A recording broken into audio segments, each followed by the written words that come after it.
Hey guys welcome back again to our fresh video. तो जैसा कि फाइनली यहाँ पर सीबीएसई ने क्लास 10th एंड 12th के जो private students and regular students के यहाँ पर कंपार्टमेंट एंड इम्प्रूवमेंट के फॉर्म रिलीज़ कर दिए हैं। तो ये जो दो नोटिस आए हैं, पहला यहाँ पर प्राइवेट स्टूडेंट्स का जो कि मैं आपके साथ अभी डिस्कस करने वाला हूँ, एंड सेकंड जो रेगुलर स्टूडेंट्स का है जो कि कंपार्टमेंट एंड इम्प्रूवमेंट एग्ज़ाम देने वाले हैं, तो वो मैं नेक्स्ट वीडियो में कवर कर दूँगा। काफ़ी इंपॉर्टेंट यहाँ पर नोटिस है ये। इसमें आपका क्या फ़ीस रहने वाली है, क्या एलिजिबिलिटी क्राइटेरिया होने वाला है, ये सारा यहाँ पर बोला गया है। तो ये काफ़ी इंपॉर्टेंट वीडियो आपके साथ मैं शेयर करने वाला हूँ, तो वीडियो को कंप्लीट ज़रूर देखें। एंड जो बातें ये सारी मैं आपको यहाँ पर सिंपल वे में समझाने की पूरी कोशिश करूँगा। तो पहले मैंने ये यहाँ पर प्राइवेट स्टूडेंट्स का ये फॉर्म यहाँ पर ओपन कर लिया नोटिस। तो इसमें यहाँ पर जो स्टूडेंट्स यानी कि प्राइवेट स्टूडेंट्स जो कि कंपार्टमेंट फर्स्ट चांस देने वाले हैं, कंपार्टमेंट थर्ड चांस देने वाले हैं एंड इम्प्रूवमेंट ऑफ परफॉर्मेंस देने वाले हैं, तो उन स्टूडेंट्स के यहाँ पर इस फॉर्म में बात करी गई है। एंड यहाँ पर जो आपका स्टार्टिंग डेट है फॉर्म की, वो 27 जुलाई यानी कि वेडनेसडे से ये फॉर्म स्टार्ट हो रहा है। एंड आपको अप्लाई सीबीएसई का जो प्राइवेट कैंडिडेट का पोर्टल होता है यानी कि व्यक्तिगत परीक्षार्थी, उस पोर्टल पे अप्लाई करना है, जो कि मैं एक सेपरेट वीडियो में आपको बता दूंगा कि आपको कैसे अप्लाई करना है। तो ये यहाँ पर अप्लाई करने की बात यहाँ पर बताई गई है। एंड जो जैसा कि मैंने कहा था कि ये जो सर्कुलर सिर्फ और सिर्फ प्राइवेट स्टूडेंट्स का है, एंड जो रेगुलर स्टूडेंट्स हैं उनके लिए यहाँ पर अलग से सर्कुलर आया है, जो कि मैं आपको बाद में बताऊँगा। एंड सेकेंड पॉइंट में आप जैसा कि देख सकते हैं कि ये यहाँ पर जो डिटेल्स है जो कि 2022 वाले स्टूडेंट्स हैं उनकी डिटेल्स यहाँ पर ऑटो जनरेट हो जाएगी, एंड जो बाकी स्टूडेंट्स हैं उनको मैनुअली यहाँ पर अपनी डिटेल्स डालनी पड़ेगी। एंड अगर आप उसमें फॉल्स इन्फॉर्मेशन कुछ डालते हैं तो जो आपका फॉर्म है वो रिजेक्ट हो जाएगा, एंड जो फ़ीस आपसे ली गई है वो आपको वापस नहीं मिलेगी। ये सेकंड पॉइंट में बोला गया है। एंड थर्ड पॉइंट में यहाँ पर बोला गया है कि मेरे submission of form and fee will not be entitled to appear for the compartment examination, and those who are applying for examination should ensure that they fulfill all the eligibility criteria। यानी कि मैं इसका short में आपको बताता हूँ कि जो स्टूडेंट्स यानी कि फॉर्म भर देते हैं एंड वो सोचते हैं कि उनका फॉर्म पूरा कंप्लीट है, बट आपको जो फॉर्म भर रहे हैं उसमें आपको आपका जो एलिजिबिलिटी क्राइटेरिया है कि आप सही, जैसे आप कंपार्टमेंट की जगह इम्प्रूवमेंट में अप्लाई कर रहे हैं, तो इस टाइप की जो चीज़ें हैं वो आपको पूरा ध्यान देना है, और आप सही फॉर्म भरा जाएगा तभी वो वैलिड रहेगा। तो यहाँ पर ये बोला गया है थर्ड पॉइंट में। एंड फोर्थ पॉइंट जो कि काफ़ी ज़्यादा इंपॉर्टेंट है, फोर्थ पॉइंट में ये बोला गया है कि जैसे आपको कंपार्टमेंट एग्ज़ाम क्लियर करने की 3 चांसेस यहाँ पर मिलती है। अगर आपने 3 चांसेस ऑलरेडी अवेल कर लिए, तो अगर आप चौथी बार अप्लाई कर रहे हैं तो आपका फॉर्म यहाँ पर रिजेक्ट कर दिया जाएगा।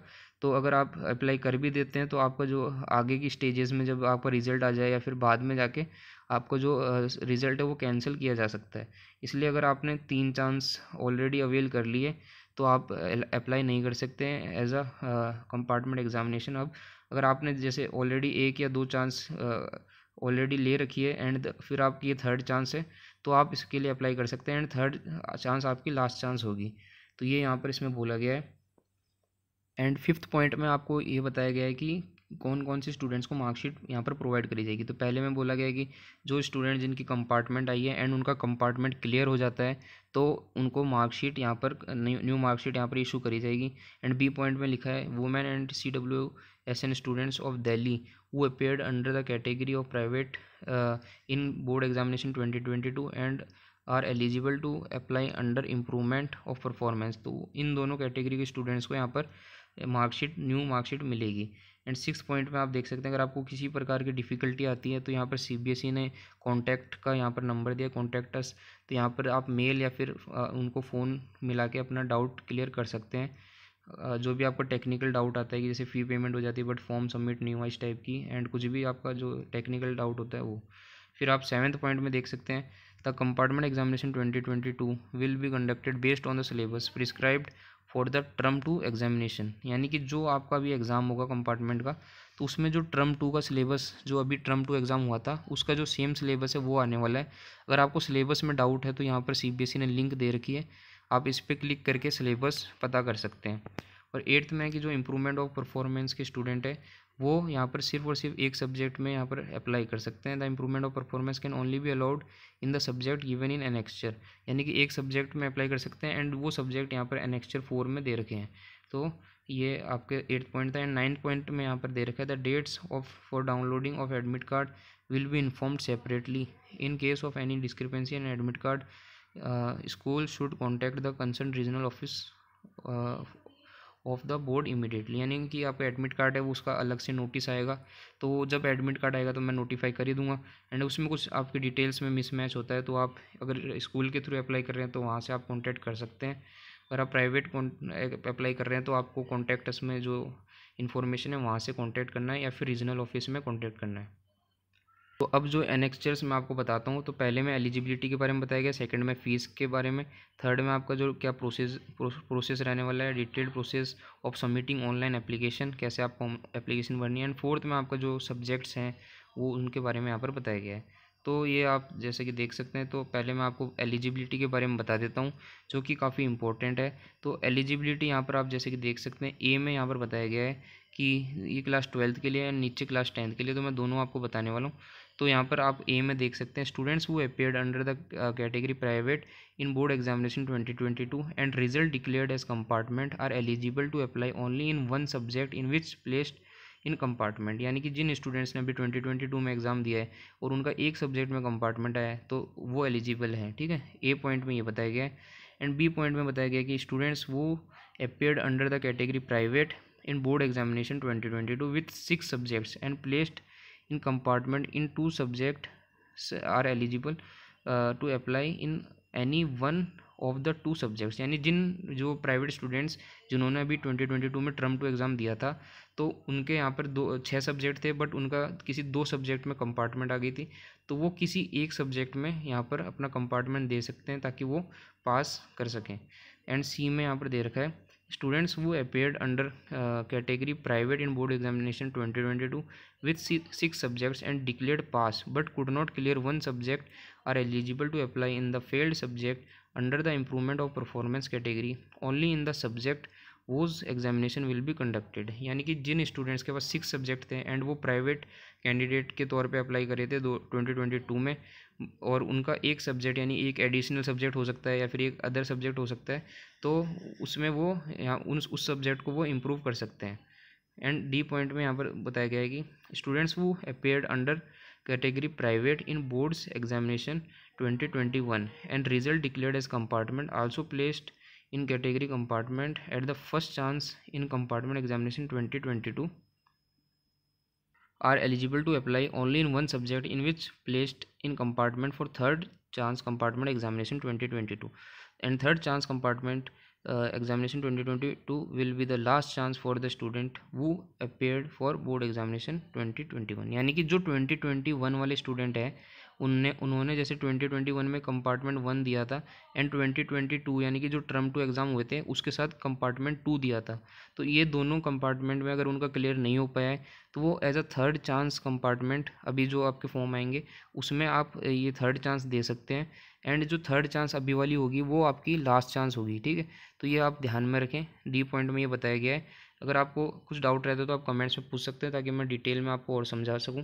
एंड ई पॉइंट में लिखा है कि women and CWS students of Delhi who appeared under category private in board examination 2022 are eligible to apply in any one subject under the improvement of performance category only in the subjects whose examination will be conducted, यानी कि जो women and CWNS students हैं उनको अगर किसी एक subject में marks improve करने हैं तो वो as a improvement of performance apply कर सकते हैं किसी एक सब्जेक्ट में। तो यहाँ पर सिमिलर टाइप का एलिजिबिलिटी क्लास 10th के लिए भी है। तो फर्स्ट में ये बोला गया कि students who appeared under the category private in board examination 2022 and result declared as compartment are eligible to apply only in 1 और 2 subject in which placed in compartment. तो 10th के लिए यहाँ पर बोला गया है कि आप या तो एक या 2 सब्जेक्ट में यहाँ पर एलिजिबल हैं अप्लाई करने के लिए as a compartment. And B point में बोला गया है कि जिन स्टूडेंट्स के यहाँ पर 6 से 7 सब्जेक्ट होते हैं तो वो ओवरऑल तो पास है, बट किसी एक सब्जेक्ट में उनकी कंपार्टमेंट आ गई है तो वो उस सब्जेक्ट में आप कंपार्टमेंट दे सकते हैं। ठीक है, एंड सी पॉइंट में यहाँ दे रखा है कि students who appeared under category private in board examination 2021, यानी कि सेम कंडीशन जो 12th वालों के लिए थी, यानी कि 2021 में जिन स्टूडेंट्स की कंपार्टमेंट आ गई थी, एंड सेकंड चांस यानी कि जो उन्होंने 2022 अभी जो टर्म 2 एग्ज़ाम हुए हैं उसमें दी थी, बट दोनों में ही अगर उनकी कंपार्टमेंट क्लियर नहीं हो पाई है तो उनको थर्ड चांस अभी जो कंपार्टमेंट एग्ज़ाम होंगे वो मिलेगा, एंड वो उनका लास्ट चांस होगा कंपार्टमेंट एग्ज़ाम क्लियर करने का। एंड डी में बोला गया है कि women and CWSN students of Delhi who appeared under category private in board examination 2022 are eligible to apply in up to the subjects under the improvement of performance। यानी कि same type के जैसे 12th के लिए बताया गया था, इन वुमेन एंड CWSN स्टूडेंट्स को यहाँ पर किसी एक सब्जेक्ट में अगर उनको इम्प्रूव करना है तो वो as a improvement of performance apply कर सकते हैं। तो ये थी यहाँ पर एलिजिबिलिटी की बात। अब हम फ़ीस की बात करते हैं। तो यहाँ पर फ़ीस एंड जो आपकी लास्ट डेट ऑफ सबमिशन है उसकी बात करेंगे अब। तो पहली जो फ़ीस है वो एग्जामिनेशन सेंटर अगर इंडिया में है तो उसकी 300 है, एंड अगर आपका आउटसाइड दिल्ली सेंटर है तो उसकी 2000 है। एंड जो एप्लीकेशन की सबमिशन डेट है वो आप जैसे कि देख सकते हैं यहाँ पर 27 जुलाई टू 30 जुलाई, यानी कि आपको सिर्फ 3 दिन का टाइम मिल रहा है यहाँ पर। तो ये आपकी यहाँ पर डेट थी। एंड अगर आप इस डेट को मिस कर देते हैं फिर आपका 2000 यहाँ पर एडिशनल लेट फ़ी चार्ज लगेगा। एंड उसके लिए भी आपको यहाँ पर सिर्फ 2 दिन का टाइम मिल रहा है, 31 एंड 1। तो ये 2 दिन आपको बाद में मिलेंगे, एंड इसके बाद में आप शायद अप्लाई नहीं कर पाएंगे। तो ये आपकी लास्ट डेट है। आप इसका काफ़ी मतलब इम्पोर्टेंट है ये आपके लिए, इसका आप ध्यान रखें लास्ट। और एक बात जो कि विजुअली इम्पेयर्ड स्टूडेंट्स के लिए है, जो तो उनकी यहाँ पर फ़ीस माफ़ कर दी गई है, चाहे वो 10th के हों चाहे 12th के हों। और ये कुछ कंडीशंस दी गई है तो आप रीड आउट कर सकते हैं। एंड जो लास्ट डेट के बाद में आपकी एप्लीकेशन है वो ली नहीं जाएगी, ये ऑफलाइन मोड में हो चाहे ऑनलाइन मोड में हो, उसके बाद में आपको मौका नहीं मिलेगा। तो ये हो गया। एंड ये आप कैसे फ़ी पेमेंट कर सकते हैं वो मोड्स दे रखे हैं, वो आप चेकआउट कर सकते हैं। एंड क्या क्या स्टेप्स रहने वाले हैं वो मैं आपको बताता हूँ। पहला तो है आपको यहाँ पर आपका roll number, school number, centre number डालना है। तो जो 2022 वाले स्टूडेंट्स हैं उनकी जो मैक्सिमम डिटेल्स है वो तो वहाँ पर ऑटो जनरेट हो जाएगी। एंड उसके बाद में यहाँ पर सिलेक्ट सब्जेक्ट करना है, आपको कौन से सब्जेक्ट में अप्लाई करना है। फिर सी पॉइंट में आप देख सकते हैं enter your address and state city, जो कि आपको ये सब काफ़ी इंपॉर्टेंट है, इनको आप केयरफुली डालें क्योंकि जो आपका एग्जामिनेशन सेंटर है तो वो इन्हीं डिटेल्स के बेसिस पे आपको अलॉट होगा। तो डी पॉइंट में देख सकते हैं select city of examination carefully, and E point में है submit the application and note down application ID. जो एप्लीकेशन आईडी है उसको आप नोट डाउन कर लें क्योंकि फ्यूचर में आपको उसकी ज़रूरत पड़ेगी। फिर है एफ पॉइंट में upload your recent colour photograph, जो कि मैक्सिमम 50 KB होनी चाहिए। एंड मिनिमम जो सिग्नेचर है उसकी यहाँ पर मैक्सिमम 4 KB साइज़ यहाँ पर बताया जा रहा है। फिर है go to fee payment option and make payment. तो ये यहाँ पर ये सारे स्टेप्स फॉलो करने के बाद में आपकी एप्लीकेशन सक्सेसफुली सबमिट हो जाएगी। फिर यहाँ पर जो सब्जेक्ट्स की बात करी गई थी, जो 12th के स्टूडेंट है वो सिर्फ इन्हीं सब्जेक्ट्स में जो कि यहाँ पर मेंशन है इन्हीं में अप्लाई कर सकते हैं। एंड 10th के स्टूडेंट्स ये जो नीचे सब्जेक्ट्स दिए हुए हैं इनमें अप्लाई कर सकते हैं। तो ये जो नोटिस है ये आप एक बार चेकआउट ज़रूर कर लें। हालांकि मैंने इसकी जो इम्पोर्टेंट जितनी भी इंफॉर्मेशन थी एंड जो आपके लिए इम्पोर्टेंट बातें थी वो सारी मैंने इस वीडियो में शेयर कर दी है। तो वीडियो लंबी ज़रूर हुई है लेकिन आपको कंप्लीट इन्फॉर्मेशन यहाँ पर मैंने प्रोवाइड करने की पूरी कोशिश करी है। तो आप एक बार इसको फिर से अगर आपको गो थ्रू करना है तो मैं इसकी लिंक डिस्क्रिप्शन में प्रोवाइड कर दूंगा, तो आप चेकआउट कर सकते हैं। अगर आपका कुछ डाउट रहता है तो आप कमेंट्स में पूछें। वीडियो अगर हेल्पफुल लगी है एफर्ट्स के लिए आप एक लाइक ज़रूर करें। फिलहाल इस वीडियो में इतना ही। Take care and bye.